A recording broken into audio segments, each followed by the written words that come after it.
세상을 살아가면서 우리를 힘들게 한 것 중에 하나가 관계입니다. 아무리 환경이 어려워도 서로의 관계가 좋으면 어떤 어려움도 극복할 수 있습니다. 반면 아무리 좋은 환경에 있어도 주변 사람들과 관계가 좋지 않으면 그 삶은 지옥과도 같습니다. 우리 인생에 어떤 사람과도 어려운 관계에 놓이지 않는다면 그것은 더할 나위 없이 좋은 일이겠지만 사실 그러한 삶은 불가능합니다.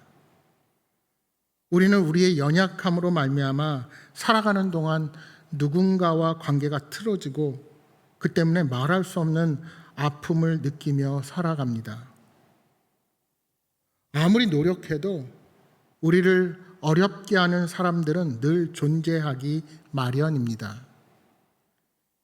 이렇게 나를 어렵게 하는 사람을 대할 때 우리는 어떻게 해야 합니까? 어떻게 우리가 관계 맺는 사람들과 모두 평화를 누리며 살아갈 수 있을까요? 여러분, 매파와 비둘기파라는 말을 들어보셨을 것입니다. 요즘은 주로 경제 뉴스를 할 때 많이 등장하는 말이 매파와 비둘기파인데 본래 이 말은 미국에서 전쟁과 관련되어 외교적으로 사용하던 말입니다.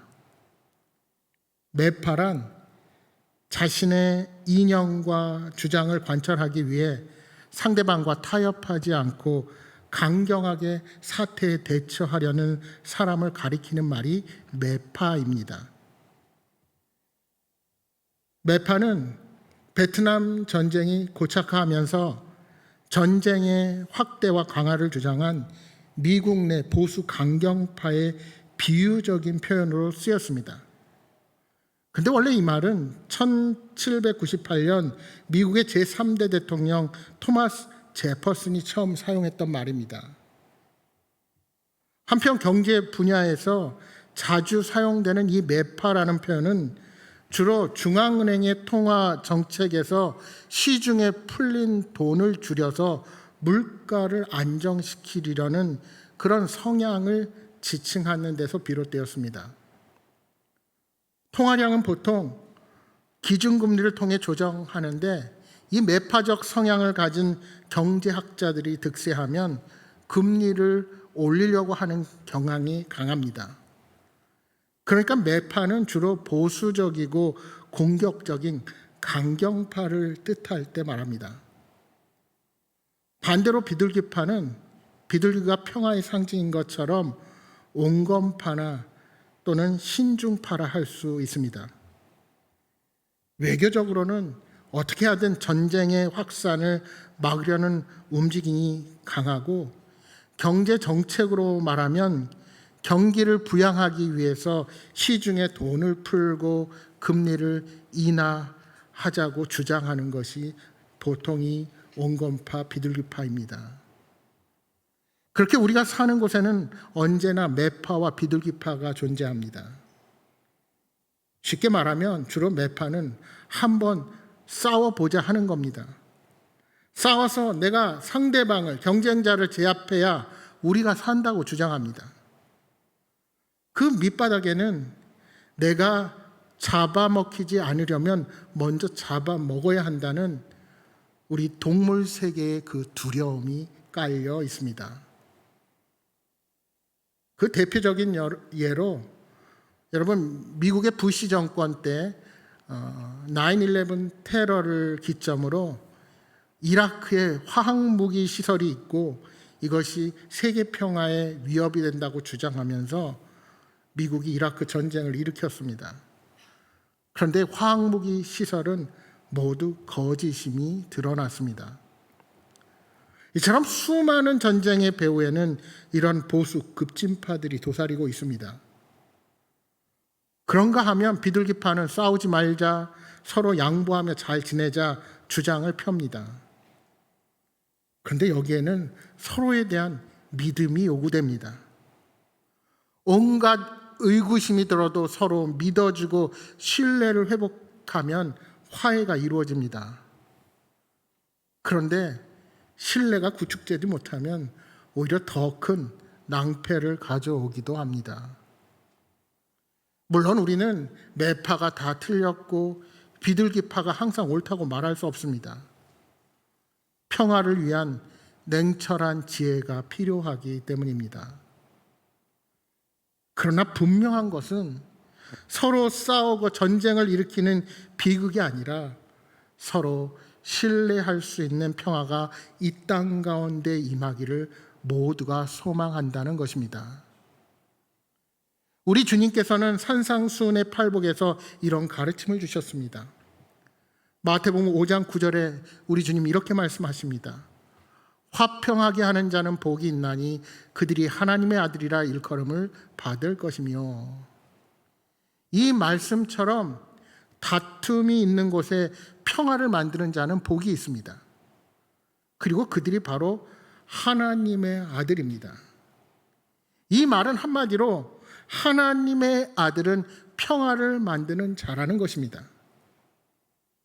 하지만 여러분, 화평케 하는 것은 결코 쉬운 일이 아닙니다. 서로 반목하는 사람 사이를 화목하게 해주는 일이 얼마나 어렵습니까?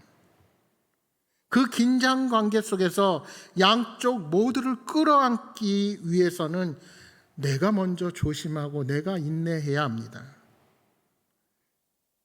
나와 반목하는 사람과 평화를 이루는 일은 십자가를 지는 것만큼 어렵습니다.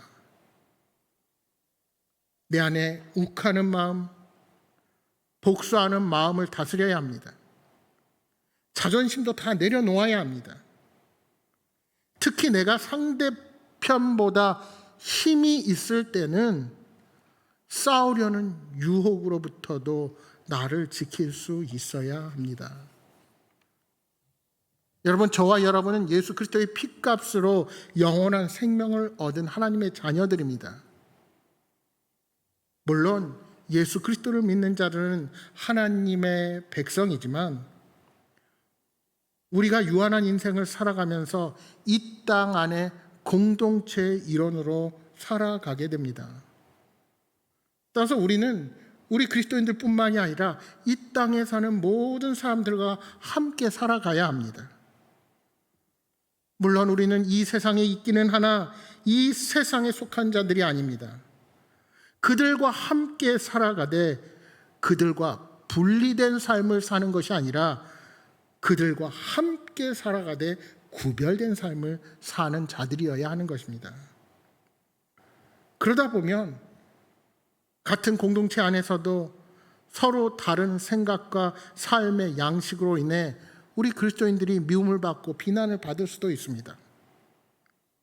그럼에도 결코 우리는 이웃들을 떠나서는 살 수 없습니다. 왜요? 그들 또한 하나님의 사랑, 하나님의 구원이 필요한 존재들이기 때문입니다.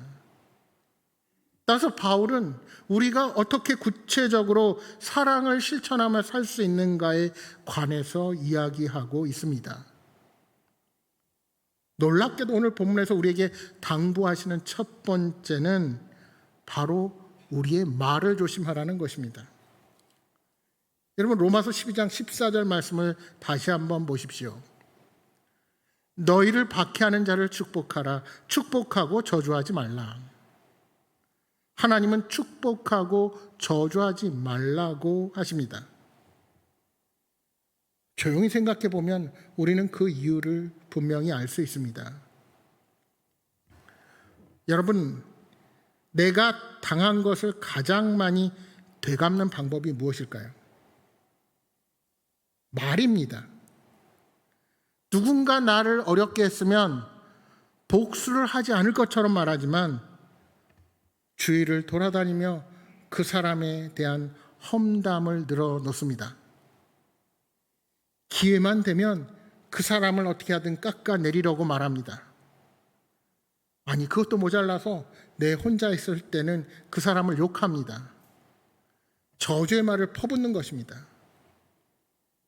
여러분, 역사학자들의 말에 의하면 과거 인류 역사에는 항상 저주의 방법이 있었다고 합니다.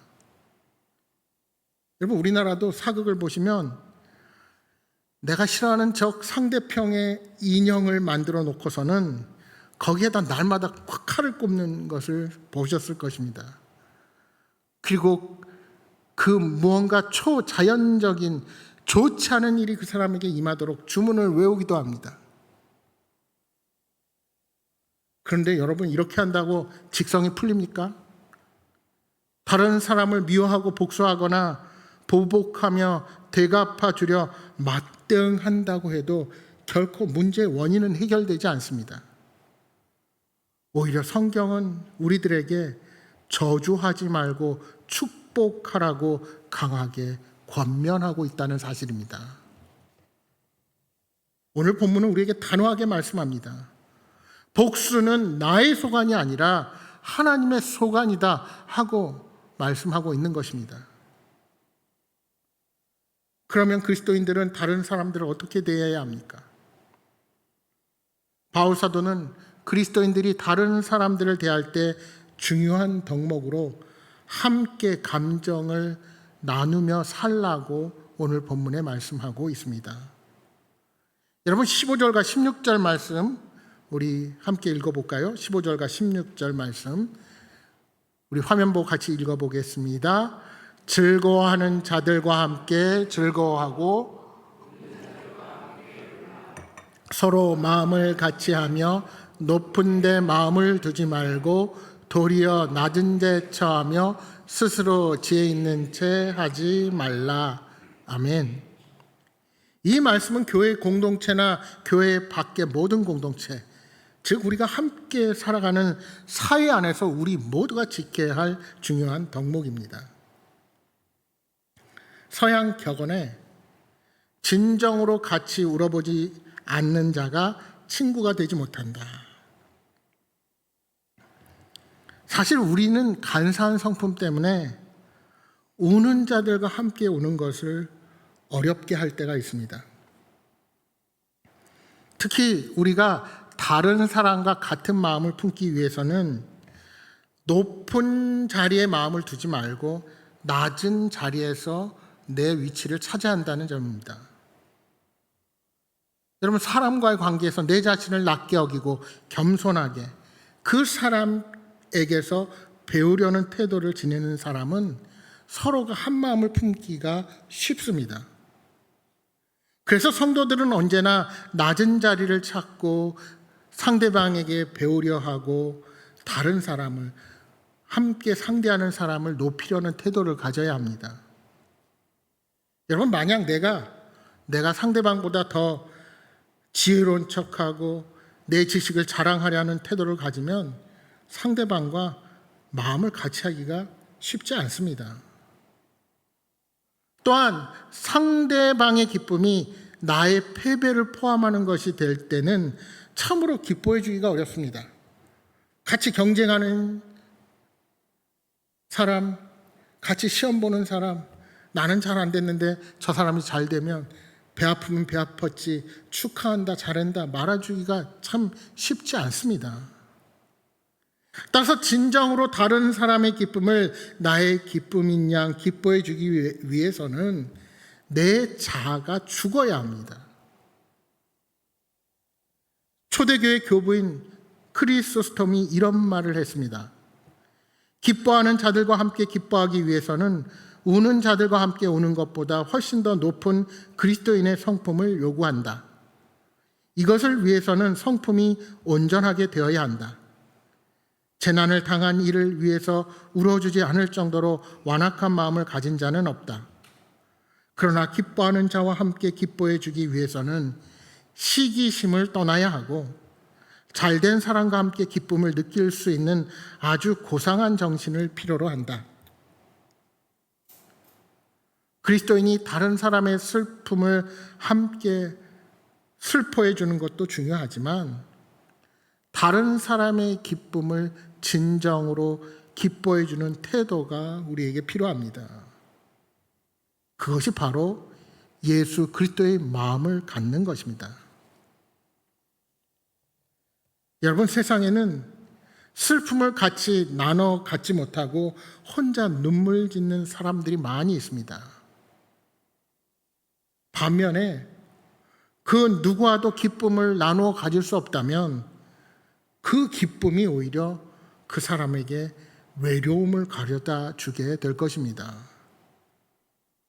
참으로 그리스도인들은 다른 사람의 기쁨을 나의 기쁨으로, 다른 사람의 슬픔을 나의 슬픔으로 느끼며 진정으로 함께 울고 함께 웃어줄 수 있어야 합니다.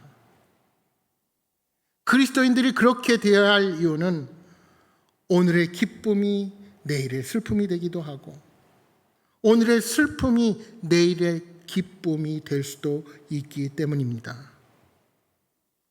또한 슬픔은 나누어 가질수록 줄어들지만 기쁨은 나누어 가질수록 불어나기 때문입니다. 슬픔을 당한 자들이 그리스도인들을 통해 위로를 발견하고 기쁨을 가진 자들은 그리스도인들을 통해 2배의 기쁨을 누릴 수 있는 아름다운 역사가 이루어지기를 소망합니다. 이제 바울 사도는 17절 이하 말씀에서 선과 악의 문제를 다룹니다. 사도 바울은 이것이 그리스도인이 모든 사람을 대할 때 가져야 할 태도라고 가르칩니다. 여기서 모든 사람이란 당연히 불신자까지도 포함하는 말입니다. 사실 그리스도인의 삶을 살다 보면 세상과의 갈등 앞에 설 때가 많이 있습니다. 요한복음 15장 18절에 우리 주님께서 이렇게 말씀하십니다. 세상이 너를 미워하면 너희보다 먼저 나를 미워한 줄을 알라. 세상의 악 앞에 섰을 때 우리는 먼저 예수님을 생각해야 합니다. 세속사회의 가치관을 가지고 하나님 나라의 가치관을 도저히 이해할 수 없기에 우리는 때로 핍박과 고난 앞에 서기도 합니다. 그러나 세상이 우리에게 악한 행위를 한다 해도 우리가 복수를 하려고 해서는 안 된다는 겁니다. 우리 예수님은 평화의 왕이십니다. 주님은 악을 악으로 갚지 않으셨고 우리에게 철저하게 무저항의 평화를 가르쳐 주셨습니다. 따라서 우리는 이 땅의 갈등과 반목 가운데 있는 곳에 평화를 심는 자들이 되어야 합니다. 그래서 본문 12장 18절에 이렇게 말씀합니다. 할 수 있거든 너희로서는 모든 사람과 더불어 화목하라. 여러분, 왜 화목해야 합니까? 하나님과 원수가 되었던 우리가 예수 그리스도의 사랑으로 하나님과 화목하게 되었기 때문입니다. 사실 교회 역사를 돌아보면 부끄러운 일이 많았습니다. 초대교회는 많은 환난과 핍박을 견디고 인내해 왔지만 기독교가 로마의 공인을 받은 후에 힘을 갖게 된 기독교가 오히려 여러 차례 유대교를 핍박하는 모습이 있었습니다.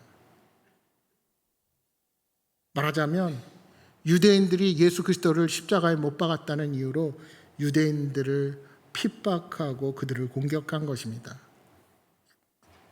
심지어 루터교 국가인 독일은 히틀러의 나치를 통하여 유태인 600만 명을 학살하는 만행을 저질렀다는 사실을 우리가 결코 잊어서는 안 됩니다. 여러분, 이것이 남의 나라 이야기가 아닙니다. 기독교가 왜 사랑을 가져야 하는지를 여실하게 보여주는 역사의 교훈입니다. 이처럼 세상의 악을 악으로 갚으면 오히려 쇠퇴하고 부패하게 됩니다. 여러분, 예수님께서 우리에게 가르쳐 주신 십자가 사랑은 우리의 생각보다 훨씬 강력하다는 사실을 믿어야 합니다. 사실 적극적으로 나에게 공격하는 자들과 화목하기는 쉽지 않습니다. 하지만 바울 사도는 오늘 본문에서 신명기 말씀을 인용하면서 친히 원수를 갚지 말고 하나님께 심판을 맡기라고 말씀합니다. 여기 19절의 말씀을 보면서 간혹 착각하는 분들이 계십니다. 너희가 친히 원수를 갚지 말고 하나님의 진노하심에 맡기라 하는 이 말씀이 나에게 해를 끼치는 사람을 직접 내가 복수하지 않고 하나님께서 내 대신 복수할 것으로 여기는 것입니다. 그러니까 내 복수를 내 대신 하나님이 대신한다는 겁니다. 여러분, 내 원수를 내 대신 하나님이 더 크게 복수하는 것이 정말 하나님의 뜻일까요? 여러분, 그건 마치 힘없는 어린 자식이 친구에게 맞고 돌아오면 아버지가 직접 나서서 상대방을 더 크게 갚아주는 것과 마찬가지입니다. 그렇다면 어떻게 이것이 선으로 악을 이기는 것이 되겠습니까? 가끔 이런 식의 사고를 가진 분들이 계십니다. 누군가가 어려운 일을 당하면 저 사람 하나님이 치셨다 생각하면서 집에 들어와서 웃습니다. 저 사람 여러 사람 힘들게 하고 나도 힘들게 하더니 결국 하나님께서 벌을 내리셨다 하면서 통쾌해하는 겁니다. 여러분, 혹시 여러분 마음 안에 이런 마음이 남아있다면 당장 회개하십시오. 교회 안에는 자신만 옳다 생각하고 상대는 틀리다며 끝까지 망해야 한다는 생각을 품고 있는 사람들이 간혹 더러 있습니다. 그러나 그 사람은 하나님께서 가장 싫어하는 교만에 빠진 사람입니다. 여러분, 기억하십시오. 내가 원수 갚는 것을 대신 하나님이 갚도록 맡겨야 하는 이유는 그분이 은혜의 하나님이시기 때문입니다. 우리는 전혀 은혜롭지 않습니다. 우리는 죄인입니다. 그러나 하나님은 모든 사람이 구원에 이르기까지 우리에게 은혜를 베푸시는 분이십니다. 지금 악을 행할지라도 하나님은 여전히 그가 돌이켜서 회개하기를 원하십니다. 이 은혜의 때에도 하나님은 분명 악을 심판하시는 분이십니다. 그러나 그 심판은 그를 멸하려고 하는 것이 아니라 회개시키려고 하는 채찍입니다. 물론 끝까지 돌이키지 않고 악을 행하면 하나님은 심판하실 수밖에 없는 공의의 하나님이십니다. 하지만 어떻게 하든 그에게 기회를 주어서 그를 구원코자 하시는 겁니다. 그런데 만일 그런 하나님의 마음이 있는데 우리가 개입해서 복수하게 되면 그는 영원히 돌이키는 기회를 잃어버리게 되고 결국 우리는 우리 손에 피를 묻히게 됩니다. 하나님의 명령을 어기고 나도 모르게 교만에 빠지고 마는 겁니다. 그래서 하나님께서는 원수 갚는 것을 그분께 맡기라고 말씀하시는 것입니다. 결국 이 말을 바꿔서 말하면 그리스도인은 어떠한 경우에서도 원수를 만들어서는 안 됩니다. 왜요? 모두가 사랑의 대상이요 모두가 구원의 대상이기 때문입니다. 그 사람이 언젠가 회심하여 구원받고 새로운 삶을 살게 될 수 있다는 사실을 우리는 기억해야 합니다. 심판은 주님께 맡기고 우리는 온전히 주님의 마음을 품는 지혜로운 자가 되기를 소망합니다. 20절 말씀입니다. 우리 20절 한번 같이 읽어보겠습니다. 내 원수가 줄이거든 먹이고 목마르거든 마시게 하라. 그리함으로 내가 숯불을 그 머리에 쌓아 놓으리라. 아멘. 이제 바울은 잠언의 말씀을 인용하여 말씀합니다. 숯불을 쌓아 놓는다는 것이 무슨 말일까요? 오늘날은 불이 흔하지만 과거에는 굉장히 귀했습니다. 성냥이 없었던 시절을 상상해 보십시오. 부싯돌로 겨우 불을 만드는 시절 화로에 불씨를 남겨두는 것은 가정 안에서 매우 중요했습니다. 그래서 불을 꺼트리게 되면 화로를 머리에 이고 가서 겸손한 마음으로 이웃에게 불을 달라고 요청해야 했습니다. 그만큼 불이 너무나도 귀했기 때문입니다. 여러분, 숯불이 머리 위에서 타고 있으면 얼마나 뜨겁겠습니까? 나를 원수처럼 대하는 자를 오히려 적극적으로 사랑하면 나를 해롭게 하려고 마음먹었던 사람이 부끄러워질 것입니다. 마치 불을 꺼트려서 화로를 머리에 이고 돌아오는 사람처럼 그렇게 부끄러워진다는 겁니다. 그러니까 우리의 선행이 악한 자로 하여금 겸손히 회개하고 돌아오게 만든다는 것입니다. 여러분, 증오의 불은 오직 사랑의 불로만 치유할 수 있습니다. 악한 사탄의 불은 거룩한 성령의 불로만 끌 수가 있는 것입니다. 따라서 악으로 악을 갚으면 악에게 패하게 되고 선으로 악을 이기는 것이야말로 가장 강력한 힘이라는 것이 분명한 사실입니다. 여러분, 초대교회 7집사 가운데 한 사람이었던 스데반은 성령이 충만한 가운데 동족 유대인들에게 복음을 전했습니다. 그러나 그들은 그가 전하는 복음에 귀를 기울이려 하지 않았습니다. 그리고 오히려 돌을 들어 그를 쳐서 죽였습니다. 그때 죽어가면서 마지막에 스데반이 뭐라고 기도했을까요? 주여, 이 원수들을 꼭 갚아주시기 원합니다. 이 죄를 저들에게 돌리시고 저들을 자손대대로 망하게 하소서라고 스데반이 기도했더라면 그는 위대한 순교자가 될 수 없었을 것이고 평화를 추구하는 예수님을 따라가지도 못했을 것입니다. 그런데 사도행전 7장에 보시면 스데반은 그렇게 기도하지 않습니다. 돌을 맞아 피 흘려가면서도 그는 무릎을 꿇고 크게 주를 부르며 기도합니다. 주여, 이 죄를 그들에게 돌리지 마소서. 그는 고통 속에서도 평화의 기도를 드리면서 자기를 돌로 치는 자들에게 평화를 선포한 것입니다. 마치 예수님께서 십자가 위에서 자신을 못 박은 자들을 위해 기도하신 것처럼 그는 악을 악으로 갚지 않았습니다. 그 스데반의 기도에 힘입어서 변화된 사람이 있습니다. 그가 누구입니까? 바로 오늘 본문을 기록한 사도 바울이었습니다. 우리가 잘 아는 대로 사도 바울은 회심하기 전 예수 그리스도의 원수였습니다. 그러던 그가 예수 그리스도의 종이 되었습니다.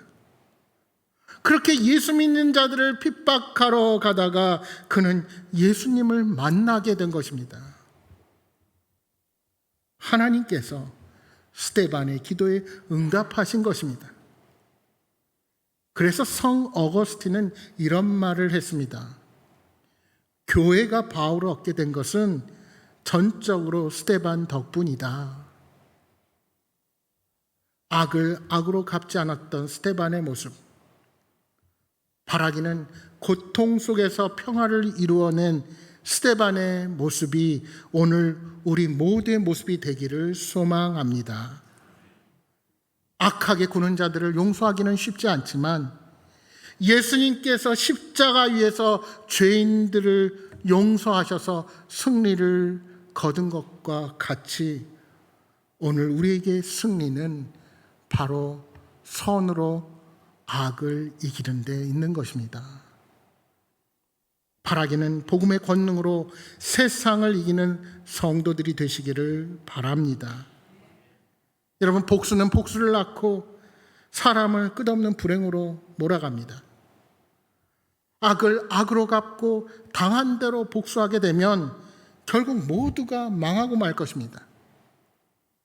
하나님의 말씀에 따라 선으로 악을 이기는 것이야말로 이 세상을 살만한 곳으로 만드는 힘이 있습니다. 바라기는 선으로 악을 이기며 하나님을 기쁘시게 하는 복된 삶을 살아가시는 여러분 모두가 되시기를 주님의 이름으로 축복합니다.